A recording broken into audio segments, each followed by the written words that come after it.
Yahoo! আমাদের garden থেকে আজকে শাক তুলেছি। এটা আমার বাগানের লাল শাক।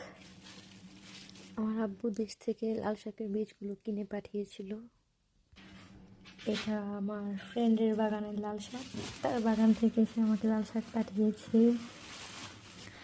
একটা বড় বাগান, এটার গাছ, তার শাকগুলো একটু বড়, ভালো। আমার ছোট বাগানের ছোট লাল শাক। ইয়াহু! আমাদের গার্ডেন থেকে আজকে শাক তুলেছি। এটা আমার বাগানের লাল শাক। আমার আব্বু দেশ থেকে লাল শাকের বীজগুলো কিনে পাঠিয়েছিল। এটা আমার ফ্রেন্ডের বাগানের লাল শাক। তার বাগান থেকে সে আমাকে লাল শাক পাঠিয়েছে। একটা বড় বাগান, এটার গাছ, তার শাকগুলো একটু বড়, ভালো। আমার ছোট বাগানের ছোট লাল শাক।